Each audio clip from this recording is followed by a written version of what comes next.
Welcome friends, रोही nursing academy में आप वीडियो को देखेंगे, लाइक करेंगे, सब्सक्राइब करेंगे।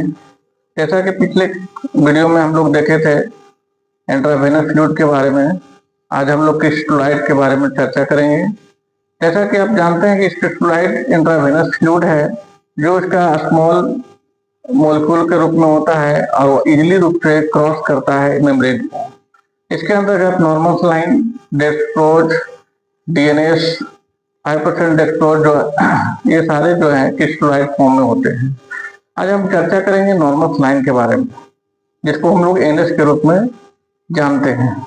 यह जो है इंट्रावेनस फ्लूइड है, इसका 0.9% आइसोटोनिक फॉर्म में होता है, जिसको आइसोटोनिक सॉल्यूशन के रूप में भी हम लोग कहते हैं।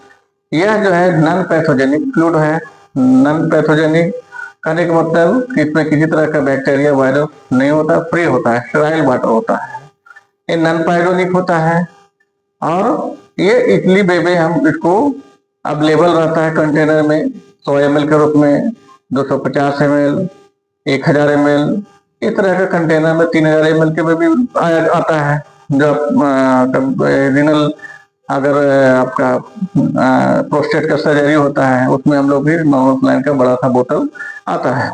इसका मेनली कंपोजिशन सोडियम क्लोराइड है, जिसको NaCl के नाम से भी जानते हैं। इसमें 0.9% वाटर बाई वॉल्यूम के रूप में आता है। इसमें सोडियम की मात्रा 154 मिली इक्विवेलेंट पर लीटर के रूप में होता है। क्लोरीन आयन 154 मिली इक्विवेलेंट पर ml होता है, लीटर के अकॉर्डिंग आता है। इसलिए दोनों की मात्रा बराबर होती है, इसलिए इसको हम लोग आइसोटोनिक सॉल्यूशन कहते हैं। इसका यूज हम लोग नॉर्मल सलाइन कहाँ करते हैं, किसी में करते हैं तो जनरली अगर कोई मरीज शॉक में है, डिहाइड्रेशन हो गया है, हैमरेज हो गया है, वन केस है, हाइपोनेट्रीमिया का केस है, उसमें हम लोग इसको इंट्रावेनस फ्लूइड के रूप में यूज करते हैं।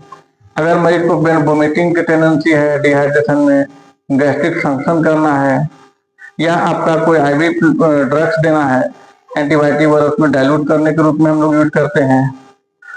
अगर आपका आईवी लाइन लगा है उसको तो फ्लश करने में यूज करते हैं। तो ये सारे चीजों में हम लोग नॉर्मल सलाइन का उपयोग करते हैं। ड्रेसिंग में यूज करते हैं। अगर किसी चीज को बर्न है, केस है, बर्न सर्जरी है, तो उसको ड्रेसिंग करने में, उसको साफ करने में उसको हम लोग इस्तेमाल करते हैं। इसका है कि नॉर्मल सलाइन का अगर आप ज्यादा यूज करेंगे तो ओवरलोड फ्लो भी हो सकता है, फ्लेबलाइटिस के केसेस भी हो सकते हैं, है ना, इन्फेक्शन के चांसेस भी बढ़ता है। इसमें हम लोग को ध्यान रखना है कि जितना मात्रा चाहिए, जितना अपना डॉक्टर बोले हैं, एडवाइस किए, उसके अकॉर्डिंग करना है। इसका साइड इफेक्ट भी है, अगर इसका ज्यादा प्रयोग करेंगे तो एडिमा हो सकता है, हाइपोटेंशन हो सकता है और आपका फ्लेबलाइटिस हो सकता है। तो नॉर्मल सलाइन का हम लोग आज इतना वीडियो में देखेंगे। अगले वीडियो में हम लोग 5% डेक्सट्रोज और अन्य भी जितने भी क्रिस्टलाइट है, RL है, रिंगल लैक्टेट है, उसके बारे में जिक्र करेंगे। तो मेरे वीडियो को आप लाइक करेंगे, सब्सक्राइब करेंगे।